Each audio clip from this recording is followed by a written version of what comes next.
Fishermen to this day run the gauntlet to bring fish to our dinner tables. In the 19th century, there were a number of fishing disasters in Scotland, but the worst was the Eyemouth disaster of 1881. On Friday, 14th October that year, a storm hit the fishing fleet out at sea, resulting in the deaths of nearly 200 fishermen, not only from Eyemouth, but Bournemouth, Cove, Coldingham, and other East Coast villages. The older people said it had been the worst storm they had ever witnessed along the Berwickshire coast. It hit so suddenly that the fishermen had no chance of seeking shelter, and along with the darkness and heavy rain, conditions were horrific. On the Saturday following the storm, the sea was still heavy as a strong northerly gale continued to batter the area.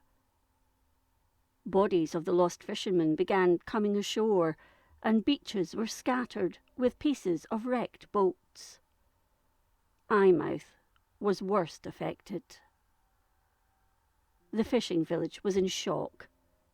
Many local families had lost a husband, father, brother, and nearly every family was affected by the death of a loved one, and if they weren't, they knew of someone who had perished, although that day many fishermen were still missing. Several families were badly hit. The Fairbairns lost the father and 3 sons. The Cribbs lost a father and 2 sons. 4 brothers, called Burgeon, were also all lost at sea. These were just a few of the instances of the terrible grief to hit Eyemouth, and the entire village was plunged into deep sorrow. At first, the villagers didn't really comprehend the scale of the disaster. With the breadwinners gone, many families now had to face the prospect of having no income. Nearly the whole fishing fleet from Eyemouth had been put out to sea, with only a few managing to find shelter. Most were swamped and went down in the squall, or crashed against the rocky coastline, where they were wrecked. The streets were thronged during the day, and on until late at night, waiting for news on the missing boats, and the local post office was heaving with people making anxious inquiries. Many of the women who feared the worst for their menfolk stayed in their houses. In the afternoon, news arrived that the Iona, one of the Bournemouth fishing boats, had reached the River Tyne and safety.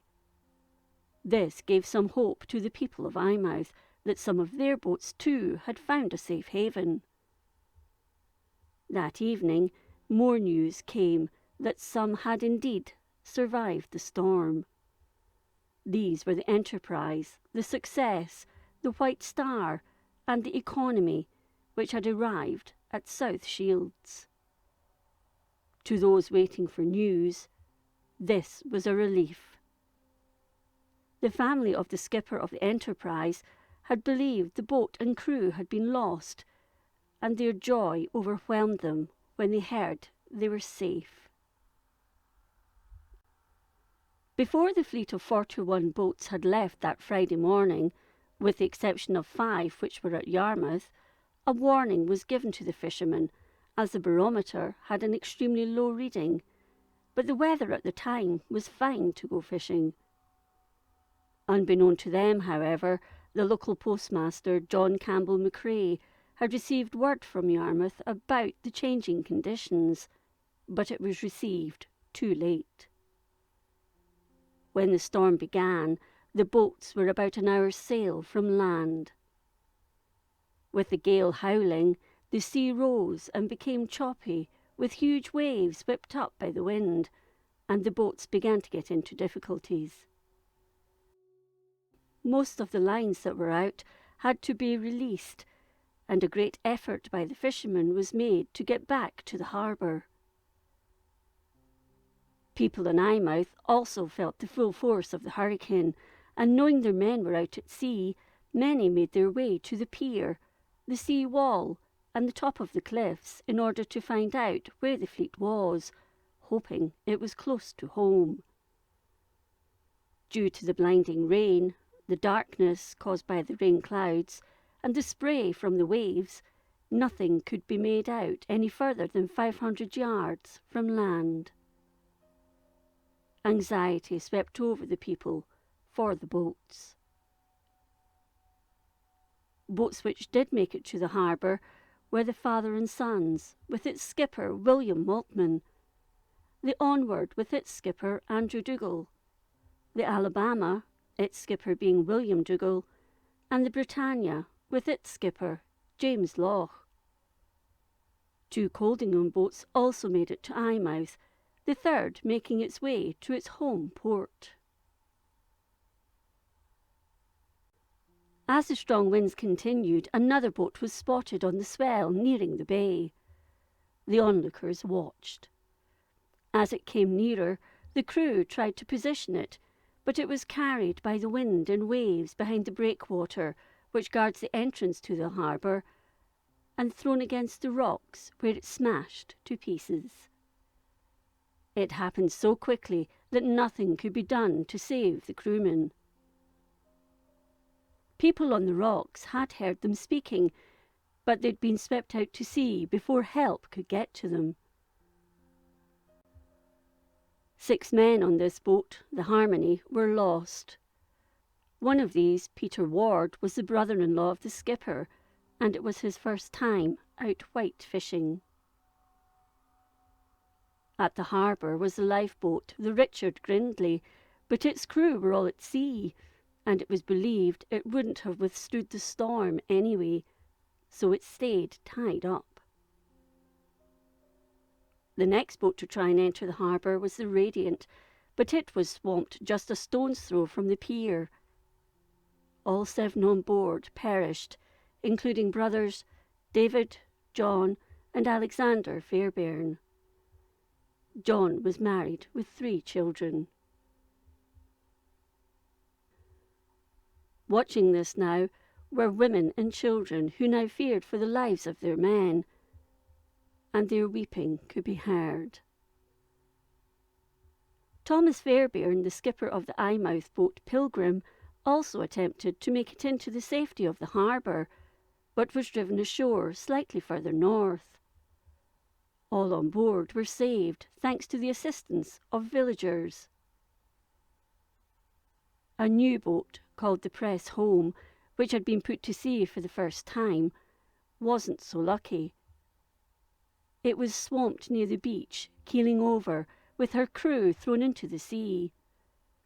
When she turned onto her side, some of her crew were seen clinging to her, but only for a few minutes, when they disappeared. One man managed to hold onto a piece of rock, and as he was being swamped by waves, tried waving for assistance, until he too was swept out to sea. Andrew Collin had been the skipper of this boat, and with him had been 3 brothers, Robert, John, and James Stott, with Robert only having been married the week before. Those who tried gallantly to save the lives of the fishermen included James Gibson, Robert Weddell, David Dougal, John Johnson, Mr. Aitchison, a tailor, and George Hare, a merchant. The first 3 of these nearly drowned while rescuing the crew of the Pilgrim. News from Bournemouth filtered through to Eyemouth that several boats had been wrecked and lives lost. These were the Wave, the Good Intent, the Invincible, and the James and Robert. Early on the Sunday morning, the fishing boat Ariel Gazelle appeared in the harbour, having been at sea for around 45 hours. The skipper, Alexander Bergen, and his 6 crew were safe, although exhausted and suffering from exposure. The fishermen who had taken shelter at South Shields also returned to Eyemouth that day. The crew of the White Star reported they'd seen the Myrtle founder around 2 miles off Eyemouth, with all her crew lost. The Economy lost its skipper, Alexander Maltman, and the Enterprise also lost a crewman, James Windram, who was washed overboard off the Berwick coast. In all, 189 fishermen lost their lives in the tragedy, with 129 of these from Eyemouth. The rest came from Bournemouth, Newhaven, Cove, Fisher Row, and Coldingham. With the loss of the men, 93 widows were made, and 267 children were now fatherless. Almost immediately, a relief fund was set up for the families of the fishermen, and around £50,000 was collected, with the money being distributed quickly to those in need. A week after the tragedy, John Doole of the Fisheries Office in Eyemouth concluded that the reasons for such a huge loss of life was due to the fishermen not being able to see the land during the storm, and only seeing it when they were too close.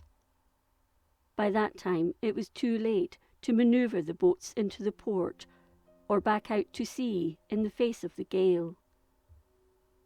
He also concluded some of the boats had lost their sails, or the sails were rendered useless, and this led to them being tossed about at the mercy of the waves and ultimately thrown onto the shore. The ballast was also a factor, as it was known most boats didn't secure it properly. 17 days later, the remaining Eyemouth fleet, led out by the Ariel Gazelle, headed out to sea once more. The Eyemouth disaster became known locally as Black Friday, and there are several memorials commemorating the event in Eyemouth.